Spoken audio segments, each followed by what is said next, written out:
அனைவருக்கும் வணக்கம். அரசு அதிகாரிகளை உருவாக்கும் நோக்கில் உங்கள் இம்பல்ஸ். வெல்த் செஷன் 2025 அப்படிங்கிற டைட்டில் ஃப்ரீயா கிளாஸ் அண்ட் டெஸ்ட் ப்ரொவைட் பண்ணிட்டு இருக்கோம். அது நம்ம இப்போ 12th ஹிஸ்டரி பார்த்துட்டு இருக்கோம். 12th ஹிஸ்டரியில இதுக்கு முன்னாடி வரைக்கும் முஸ்லிம் உணர்வினுடைய எழுச்சி வரைக்கும் பார்த்திருக்கோம். இந்த வீடியோல பிரிட்டிஷாருடைய பிரித்தாளும் கொள்கை அதுல இருந்து நம்ம பார்க்க போறோம். ஓகேங்களா?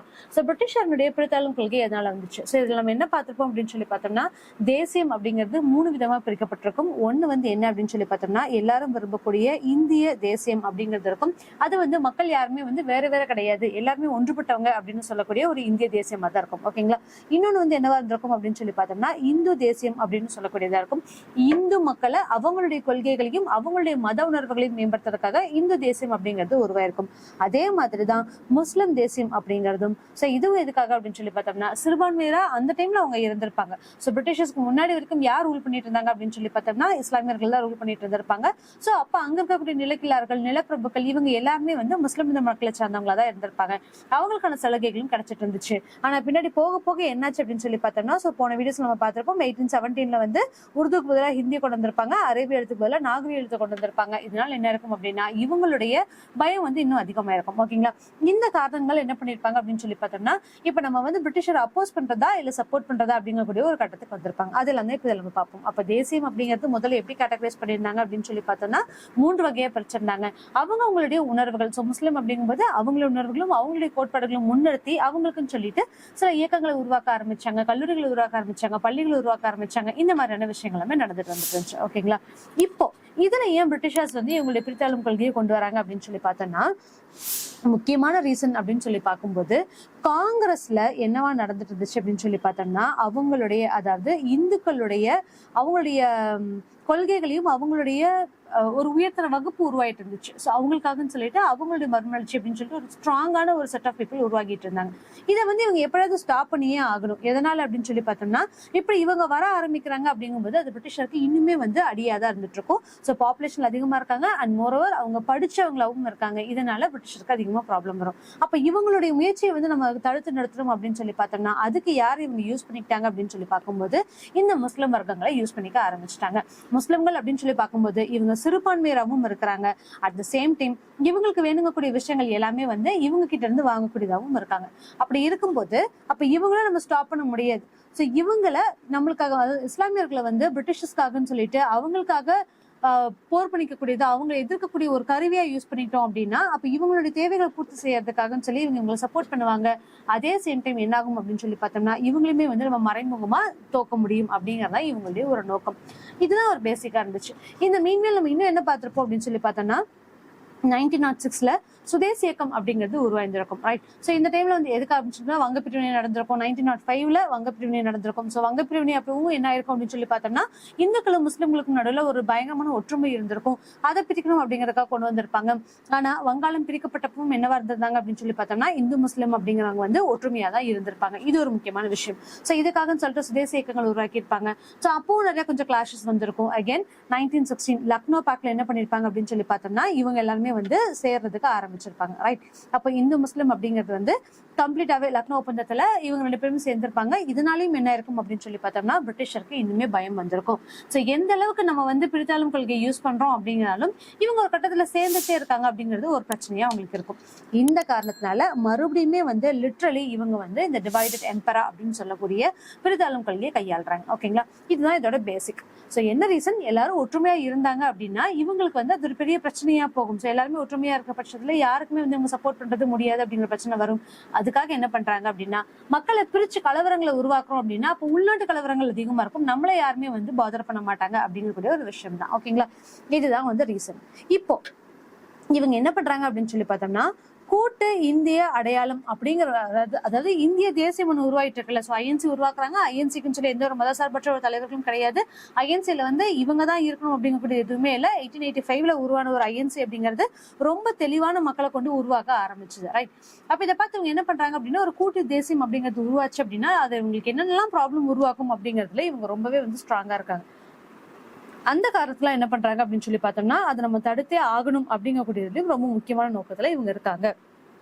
அப்போ இந்தியர்களுடைய ஒருங்கிணைப்பு முயற்சிகளை வந்து நம்ம ஸ்டாப் பண்ணி ஆகணும். அப்படி ஸ்டாப் பண்ணா மட்டும்தான் இவங்களுடைய சஸ்டைனபிலிட்டி இங்க இருக்கும் அப்படிங்கறத இவங்க நம்புறாங்க.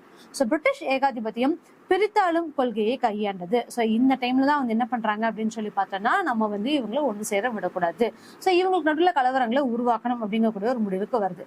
இந்த யார் என்ன சொல்லியிருப்பாங்க அப்படின்னு சொல்லி பார்த்தோம்னா, பம்பாயோட ஆளுநர் எல்பின்ஸ்டோன் அப்படின்னு சொல்லக்கூடியவர். ஓகேங்களா.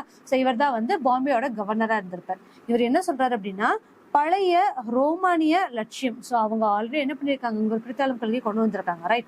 ஸோ அதே டிவைட் அட் இம்பெரா அப்படின்னு சொல்லக்கூடிய கொள்கையை நம்ம செஞ்சே ஆகணும், அப்பதான் நம்ம இங்க வந்து சஸ்டெயின் பண்ண முடியும் அப்படிங்கக்கூடிய விஷயத்த முதல்ல எல்பின்ஸ்டோன் தான் வந்து சொல்றாரு. ஓகேங்களா. அப்போ நம்ம தாக்க வேண்டும் அப்படின்னு சொல்லி எழுதுறாரு. என்ன அப்படின்னா பிரித்தாளுதல். ஸோ வகுப்புவாத கலவரங்கள் அதனால உருவாகும் அப்படிங்கிறது அவங்களுக்கு தெரியும். அப்ப என்ன ஆகும்னா, இங்க பிரியுமா, ஹிந்து தனியா முஸ்லிம் தனியா அப்படின்னு சொல்லி பிரிவாங்களா? அப்படி பிரியறது மூலமா என்ன ஆகும், இங்க வந்து நிறைய கலவரங்கள் உருவாகுமா? என்ன கலவரங்கள் உருவானாலும் அது நாட்டுக்கு பிரச்சனை, நம்மளுடைய அதாவது நம்மளுடைய அட்மினிஸ்ட்ரேட்டிவ் இஷ்யூஸா இருந்தாலும் கூட அது ப்ராப்ளம் கிடையாது. கலவரங்கள் உருவாக்குறதுனால இவங்க ஒன்று கூட தடுக்க முடியும் அப்படிங்கறது இவங்க நோக்கமா வச்சிருந்தாங்க. ஓகேங்களா. அப்ப வகுப்பாத கலவரங்கள் ஆளுமைக்கு வந்து சவாலாக இருந்தாலுமே இவங்க என்ன பண்றாங்க அப்படின்னு சொல்லி பார்த்தோம்னா, வகுப்புவாத கருத்தியல் சார்ந்த அரசியலுக்கு சட்டப்பூர்வ அங்கீகாரத்தையும் கௌரவத்தையும் கொடுக்கறாங்க. இப்படி இருக்கிற பட்சத்துலதான் எனக்கு வேணுங்கிறத நான் எடுத்துக்குவேன் அப்படின்னு சொல்லக்கூடிய ஒரு உரிமை ஒவ்வொருத்தங்களுக்கும் உருவாக ஆரம்பிக்குது. ஓகேங்களா. இந்த ரீசனால மட்டுமே என்ன பண்றாங்க அப்படின்னு சொல்லி பார்த்தோம்னா, இந்த பிரித்தாளும் கொள்கையை வந்து இவங்க பின்பற்றுறாங்க. காங்கிரஸோட நடவடிக்கைகள். இப்ப காங்கிரஸ் என்ன பண்ணுது அப்படின்னு சொல்லி பார்த்தோம்னா, முதல்ல நம்ம சொல்லியிருப்போம் 1885ல உருவான காங்கிரஸ் அப்படிங்கிறது ரொம்பவே வந்து நியாயமா இந்திய மக்கள் அப்படிங்கக்கூடிய ஒரு ஒருங்கிணைப்பு விஷயமா வந்து உருவாக ஆரம்பிக்குது, ரைட். அதுக்கப்புறம் தான் அங்க நிறைய பிளவுகள் வருது. அங்க முஸ்லிம்கள் இருந்தாங்க, ஹிந்துக்கள் இருந்தாங்க, எல்லாருமே சேர்ந்த ஒரு அமைப்பா தான் இருக்கு. பின்னாலதான் அங்க இருக்கக்கூடிய முஸ்லிம் தலைவர்களும் சரி, ஒவ்வொருத்தங்களும் இல்ல இது வந்து இந்துக்களுடைய ஒரு பிரதிநிதித்துவமா இருக்கு, இங்க வந்து நம்மளுக்கான சொல்லிட்டு ஒரு எதுவுமே கிடைக்காது, நம்மளுக்கான உரிமைகள் இங்க நிறைவேற்றப்படாது அப்படின்னு சொல்லிட்டு ஒவ்வொருத்தங்களை பிரிய ஆரம்பிக்கிறாங்க. சோ ஆரம்பத்துல ஆரிய சமாஜம் போன்ற இந்து அமைப்புகளில் நிறைய காங்கிரஸ்காரர்கள் இருந்தாங்க. ஓகேங்களா. சோ இங்க பிரிஞ்சிச்சு. சோ காங்கிரஸ் இயக்கம், ஆரிய சமாஜம் அப்படிங்கிறது இருந்துச்சு, அலிகார் இயக்கம் அப்படிங்கிறது உருவாக ஆரம்பிச்சது, பிரம்ம சமாஜம், சோ எல்லா இடங்களுமே இருந்துச்சு. ஆரிய சமாஜம்னா கம்ப்ளீட்டாவே வேதங்களை நோக்கி திரும்பிச்சல் அப்படின்னு சொல்லக்கூடிய நம்மளுக்கு ஒரு விஷயங்களை கொண்டு வந்தாங்க. அப்ப இந்துக்களுக்குன்னு சொல்லி பிரதித்துவம் அதிகமா இருந்துச்சு. இதுல நிறைய காங்கிரஸ்காரர்கள் ஈடுபட்டாங்க. ஆனாலுமே முக்கியமான விஷயம் என்னவா இருந்துச்சு அப்படின்னா, காங்கிரஸ் அப்படிங்கிறது ஒரு சமய சார்பு அற்றதா இருந்துச்சு. நிறைய பேர் அதுல இருந்தாங்க, பட் ஸ்டில் இது வந்து ஒரு சமய சார்பற்றதா இருந்துச்சு.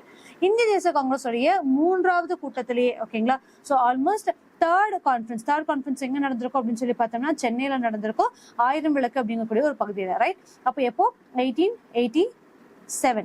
ஸோ 1885ல ஃபர்ஸ்ட், 1886 செகண்ட், 1887 தேர்ட். இந்த தேர்ட் காங்கிரஸ்ல என்ன சொல்லியிருப்பாங்க அப்படின்னா, பசுவதை குற்றம் அப்படின்னு சொல்லிட்டு அறிவிக்கணும், இதுக்காக சொல்லி தீர்மானம் நிறைவேற்றப்பட வேண்டும் அப்படின்னு சொல்லிட்டு காங்கிரஸ்காரர்கள் முன்னெச்சரிப்பாங்க.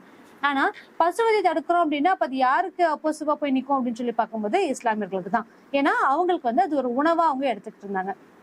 அப்ப இப்படி சொல்லும் போது என்னாகும், அவங்க சிறுபான்மையராகவே இருந்தாலும் அது அவங்கள வந்து அஃபெண்ட் பண்ணும் அப்படிங்கறத காங்கிரஸ்காரர்கள் ரொம்ப தீர்க்கமா நம்பினாங்க. சோ அவங்க சிறுபான்மையராகவே இருந்தாலும் இந்த மாதிரியான ஒரு மாற்று கருத்துக்கள் உருவாச்சு அப்படின்னா அதை காங்கிரஸ் ஏத்துக்காது அப்படிங்கறதுலயும் ரொம்ப தெளிவா இருந்தாங்க. ஏன் அப்படின்னா காங்கிரஸ் ஒரு சாராருக்கு மட்டும் கிடையாது, அனைவருக்கும் இது பொதுவானது, எல்லாருமே சேர்ந்து இந்த விஷயங்களை வந்து பின்பற்றணும் அப்படிங்கக்கூடிய விஷயங்களே இவங்க சொல்லியிருந்தாங்க. ஓகேங்களா. சோ இதுவுமே வந்து என்னாச்சு அப்படின்னு சொல்லி பார்க்கும்போது இவங்களால அதை அக்செப்ட் பண்ணிக்க முடியல. ஓகேங்களா. அப்ப அந்த தீர்மானத்தை வந்து நிறைவேற்றக்கூடாது அப்படிங்கறதுல இவங்க ரொம்பவே வந்து ஸ்ட்ராங்கா இருந்தாங்க. ஓகேங்களா. சோ அடுத்தது சையத் அகமது கானுடைய பங்கு. சோ சையத் அகமது கான் அப்படின்னா நம்மளுக்கு என்ன வரும், அலிகார் இயக்கம் தான் தோணும். ஓகேங்களா. சோ அலிகார் இயக்கம், அது மட்டும் இல்லாம இவங்க வந்து ஒரு அலிகார் காலேஜ் அப்படிங்கறது வந்து உருவாக்குனாங்க அப்படிங்கிறது நம்மளுக்கு தெரியும். இப்ப இவங்க என்ன பண்றாங்க அப்படின்னு சொல்லி பார்க்கும்போது, பிரிட்டிஷர் என்ன பண்றாங்கன்னா, சோ யாருக்கு சப்போர்ட் பண்ணா யாரை அப்போஸ் பண்ண முடியுங்க அவங்க தெளிவா இருக்காங்க. அப்ப இஸ்லாமியர்களுக்கு சப்போர்ட் பண்றோம் அப்படின்னா அவங்க சிறுபான்மையராகவே இருந்தாலும் இவங்களுடைய ஒரு தாக்கத்தின் மூலியமா இங்க வளர்ந்து கொண்டிருக்கக்கூடிய இந்துக்களுக்கு நடுவில் பிரச்சனை வரும் அப்படிங்கறதுனால பிரிட்டிஷர் டைரக்டா முஸ்லிம்ஸ்க்கு சப்போர்ட் பண்ண ஆரம்பிக்கிறாங்க. அப்ப அலிகார் இயக்கத்துடைய நிறுவனராக யார் இருக்காங்க அப்படின்னு சொல்லி பார்த்தோம்னா சர் சையத் அகமது கான். இவருமே வந்து தொடக்கத்துல பார்த்தோம் அப்படின்னா காங்கிரஸோட சப்போர்ட்டரா தான் இருந்திருப்பார். ஓகேங்களா. சோ காங்கிரஸ் எல்லாம் நடந்தாலும் சரி அதுக்கான சப்போர்ட்டிவா அவர் இருந்திருப்பாரு. ஆனா இவருடைய தாட்ஸுமே வந்து பின்னாடி போக போக மாறிட்டே இருக்கும். என்ன ரீசன் அப்படின்னா, நம்ம சிறுபான்மையரா இருக்கும், அப்ப நம்மளுக்கான உரிமைகள் இங்க மறுக்கப்படும் அப்படிங்கக்கூடிய ஒரு விஷயத்தினால இவர் இருப்பாரு. ஓகேங்களா. இந்துக்களால் ஆளப்படும் நாட்டுல சிறுபான்மையான முஸ்லிம்க்கு தக்க உதவிகள் கிடைக்காது அப்படின்னு சொல்லிட்டு இவருமே நம்பியிருப்பாரு. சோ ஆரம்பத்துல எல்லாருமே வந்து காங்கிரஸ் சார்ந்தவங்களா தான் இருந்திருப்பாங்க. ஆனா பின்னால ஒவ்வொரு குட்டி குட்டி இஷ்யூஸ் வரும்போதும் அங்க இருக்கக்கூடிய ஒரு வகுப்பாத இயக்கங்கள் மூலியமாகவும் என்ன இருக்கும் அப்படின்னு சொல்லி பார்த்தோம்னா எல்லாருமே அந்த நம்பிக்கைகளை வந்து இழக்க ஆரம்பிச்சிருப்பாங்க. என்னன்னாலும் இது இந்துக்களுடைய நாடு, சோ இந்துக்களுக்கு முன்னுரிமை வழங்கப்படும் போது முஸ்லிம்களுக்கு முன்னுரிமை வழங்கப்படாது அப்படிங்கறதுல இவங்க ரொம்ப தெளிவா இருந்திருப்பாங்க. ஓகேங்களா? சோ இந்த டைம்ல என்ன பண்றாரு, இவர் வந்து ஒரு இயக்கம் உருவாக்குறாங்க. இவரும் வந்து என்ன பண்றாங்க அப்படின்னு சொல்லி பார்த்தோம்னா பிரிட்டிஷர்ஸ் சப்போர்ட் பண்ண ஆரம்பிக்கிறாரு. இப்படி இவரை சப்போர்ட் பண்ண நினைச்சிட்டு இருக்கும்போது எண்ணிட்டு இருக்க ஒரு சில சமயங்கள்ல முஸ்லிம் தலைவர்களா இருக்கக்கூடிய பத்ருதீன் தியாப்ஜியா இருக்கட்டும், பம்பாயை சேர்ந்த ரஹமதுல்லா சயானி, சென்னையை சேர்ந்த நவாப் சையத் முகமது பகதூர், வங்காளத்தை சேர்ந்த ரசூல், ஸோ இவங்க எல்லாருமே வந்து காங்கிரஸ்குள்ள தான் இருக்காங்க, காங்கிரஸ் லீடர்ஸா இருக்காங்க, காங்கிரஸ் வந்து ஆதரிக்கவும் செய்யறாங்க. ஓகேங்களா? ஸோ பக்ருதீன் தியாப்ஜி தான் வந்து பார்த்தோம் அப்படின்னா தலைவராக இருந்திருப்பார். ஒரு கூட்டத்துக்கு வந்து அதாவது காங்கிரஸ் கான்ஃபரன்ஸ்க்கு வந்து ஒரு தலைவராக இருந்திருப்பார். ரைட்? ஸோ இந்த மாதிரி ஒவ்வொருத்தங்களுமே வந்து காங்கிரஸை அப்பவுமே சப்போர்ட் பண்ணிட்டு தான் இருந்தாங்க, இவங்க முஸ்லிம் லீடர்ஸா இருந்த போதிலும். ஓகேங்களா? ஆனா இப்படி எல்லாருமே வந்து சப்போர்ட்டிவா இருக்க ஒரு பட்சத்துல நார்த் இந்தியால பார்த்தோம் அப்படின்னு சொல்லி பார்த்தோம்னா மேக்சிமம் எல்லாத்துக்குமே இந்த பயம் இருந்திருக்கும். என்ன அப்படின்னு சொல்லி பார்த்தோம்னா, ஏன் நம்மளுக்கு சிறுபான்மை அப்படிங்கறதுனால நம்மளுக்கான உதவிகள் கிடைக்காது அப்படின்னு சொல்லிட்டு சோ அவங்க எல்லாம் என்ன பண்ணிருப்பாங்க, சையத் அகமது கானுடைய கொள்கைகளை பின்பற்றுறதுக்கு ஆரம்பிச்சிருப்பாங்க. சோ இவங்க தான் என்ன சொல்றாங்க அப்படின்னு சொல்லி பார்த்தோம்னா, பிரதிநிதித்துவ அமைப்புகளின் மூலமா அந்த டைம்ல இவங்க வந்து சையத் அகமது கானோட சப்போர்ட் பண்ண ஆரம்பிச்சிருப்பாங்க. அதனால பிரிட்டிஷரை வந்து ஆதரிக்க ஆரம்பிச்சிருப்பாங்க. அப்ப எதுக்காக? பிரதிநிதித்துவ அமைப்புகளுடைய அறிமுகம், அரசு பணிக்கான போட்டித் தேர்வுகள், இது எல்லாமே வந்து இவங்களுக்குள்ள ஒரு பயத்தை உருவாக்குது. ஏன்? எந்த காரணமே இல்லாம ஹையரார்கி வழியா இவங்க எல்லா பதவிகளையுமே முன்னாடி இருந்திருப்பாங்க, ஹையர் பொசிஷன்ல இவங்க இருந்திருப்பாங்க. அப்படி இருந்தவங்க ஒரு கட்டம் தாங்க முடியாம ஒரு டைம்ல வந்து என்ன இருப்பாங்க அப்படின்னு சொல்லி பார்த்தோம்னா ஓரமா ஒதுங்கி வாழக்கூடிய ஒரு கட்டத்துல இருந்திருப்பாங்க. இந்த மாதிரி அதிகமான போட்டித் தேர்வுகள் நடத்துறது மூலியமா கம்ப்ளீட்டாவே நம்மளுக்கு எதுவுமே இடஒதுக்கீடுகள் அப்படிங்கிறது இருக்காது. ஆல்ரெடி நம்ம வந்து மைனாரிட்டியா இருக்கோம் அப்படிங்கிற ஒரு இஷ்யூமே அவங்களுக்கு இருந்திருக்கும். ஓகேங்களா? அப்ப என்ன பண்றாங்க அப்படின்னா, சையத் அகமது கானும் அவரை மாதிரியே இன்னொருத்தர் யார் இருந்திருப்பாங்க அப்படின்னு சொல்லி பார்த்தோம்னா அரசாங்கத்துல செயல்படுறாங்க. இவங்கள ரொம்ப முக்கியமானவங்க 2 பேர் இருப்பாங்க. இவங்க பிரிட்டிஷரை ஆதரிப்பாங்க. சோ பின்னாடி இருக்கும். சோ அப்ப என்ன சொல்றாங்க அப்படின்னா, சையத் அகமது கானும் அவங்கள பின்பற்றுறவங்க எல்லாருமே வந்து பிரிட்டிஷரை சப்போர்ட் பண்ண ஆரம்பிக்கிறாங்க. சோ அப்படி சப்போர்ட் பண்ணும்போதுதான் நம்மளுக்கு கிடைக்கக்கூடிய உதவிகள் வந்து யார் கொடுக்குறாங்க? End of the day Britishers தானே ஒவ்வொருத்தவங்களுக்கும் அவங்களுடைய உரிமைகள் கொடுக்குறாங்க. அப்ப அவங்களை சப்போர்ட் பண்ணும்போது டைரக்டா நம்மளுக்கே வந்து அந்த சப்போர்ட்ஸ் எடுத்துக்க முடியல அப்படின்னு சொல்லிட்டு இவங்க எல்லாருமே பிரிட்டிஷரை சப்போர்ட் பண்ண ஆரம்பிக்கிறாங்க. அப்ப இங்க இருக்கக்கூடிய இந்தியர்கள் அப்படின்னு சொல்லக்கூடிய ஒற்றுமை வந்து பிரிஞ்சு இந்து முஸ்லிமா வந்து உருவாக ஆரம்பிக்குது. அரசாங்கத்தோட இணக்கமா செயல்படுறது மூலியமா தான் அரசாங்கத்திடமிருந்து பெரும் பங்கினை பெற்றுத்தர முயலும் அப்படிங்கறதையும் இவங்க நம்புறாங்க. அப்படி இல்லைங்கிற பட்சத்துல தன்னுடைய இனத்தவர்கள் சிறுபான்மையினர் அப்படிங்கறதுனால அப்படி இல்லாட்டியும் எண்ணிக்கையில தகுதி அடிப்படையில வழங்கக்கூடிய ரொம்ப குறைவான அரசு வெகுமதி தான் நம்மளுக்கு கிடைக்கும் அப்படிங்கறதையும் ரொம்ப ஸ்ட்ராங்கா நம்புறாங்க. இந்த ஒரு ரீசனால எந்த விதமான தயக்கமும் இல்லாம பிரிட்டிஷர் நம்ம சப்போர்ட் பண்ணா மட்டும்தான் நம்மளுக்கான ஒரு சப்போர்ட் வந்து நம்மளுக்கு கிடைக்கும் அப்படிங்கக்கூடியதை இவங்க நம்ப ஆரம்பிக்கிறாங்க. ஓகேங்களா? சோ இதனால என்ன பண்றாங்க அப்படின்னு சொல்லி பார்க்கும்போது இந்தியர்கள் அப்படிங்கக்கூடிய உணர்வு வந்து கம்மியாக ஆரம்பிக்குது. அகைன் இவங்களுக்கு இருக்கக்கூடிய போட்டி பொறாமைகள் எல்லாமே வந்து பில்ட் ஆயிட்டே இருக்கு. ஓகேங்களா? சோ இதை தாண்டி இப்ப யாரெல்லாம் வந்து பிரிட்டிஷ் சப்போர்ட் பண்ணியிருப்பாங்க, இது மூலியமா எப்படி வகுப்புவாதம் மேல ஆரம்பிக்குது, சோ காங்கிரஸோட பலவீன கொள்கைகள் என்ன அப்படிங்கிறது எல்லாத்தையுமே நம்ம நெக்ஸ்ட் வீடியோஸ்ல பார்க்கலாம். தேங்க்யூ.